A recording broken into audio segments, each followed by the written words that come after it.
Alors à ce niveau, on va commencer à associer des modèles à notre application, d'accord? Et pour ce faire, on va ouvrir simplement euh, le fichier models.py, ok? Et à ce niveau-là, vous allez voir que j'ai déjà créé le modèle, mais j'ai juste fait ça pour ne pas rendre la vidéo trop longue, d'accord? Donc, essayez juste de recopier ce code-là, et voilà.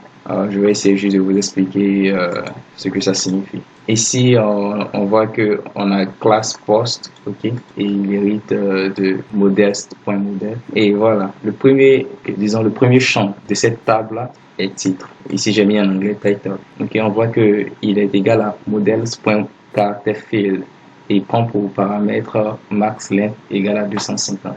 Characterfield ici signifie varchar pour les habitués du SQL.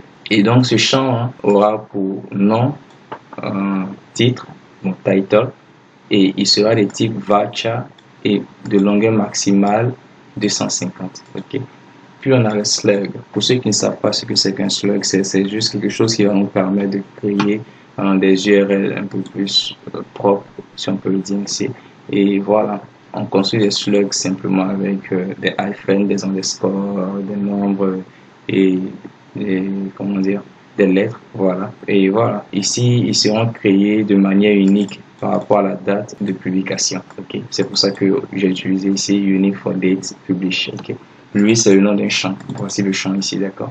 Et par rapport à chaque champ, par rapport à la date de publication ici de chaque poste, on va créer ici un slug unique. Ok. Après, on passe à auteur. Auteur ici, c'est un champ qui va enregistrer les coordonnées de la personne qui va créer le poste. Ok. Donc, pour les habitudes en code SQL, c'est un champ de type many to one, plus qu'on utilise ici un foreign key. Ok. Et on met ici on delete cascade. Donc, on delete cascade signifie que à chaque fois qu'on va supprimer un utilisateur, tous les postes qu'il aura créés seront supprimés aussi. D'accord. Ok. Donc ici, ça signifie que lorsqu'on a foreign key, ça signifie que un utilisateur peut créer un auteur peut créer plusieurs postes, mais chaque poste n'a qu'un seul auteur. Ok. Puis on attaque le body. Le body, c'est du type text field, c'est-à-dire une colonne de texte. Ok. Puis on a publish. Publish, c'est juste, ça va enregistrer la date à laquelle le post a été créé. On a created, ça va enregistrer aussi la date à laquelle, non, la date à laquelle ici pour publish, la date à laquelle le post a été publié. Created, la date à laquelle le post a été créé. Et updated, à chaque fois qu'on va modifier le post, ça va ici enregistrer la nouvelle date de modification. Puis on a status. Status, c'est un champ de type character field de longueur maximale 10. Et voilà.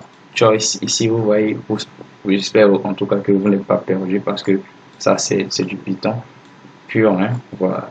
Ici on a des types et voilà, des types de types. Dans les choices, ils vont venir juste choisir ici, soit ça, soit ça. Ok. Mais on lui dit que par défaut, soit ça. Puis on a les classes méta. Les classes méta ici, dans la classe méta, on a défini ordering. On veut juste, voilà, ranger ici nos postes de manière décroissante par rapport à la date de publication.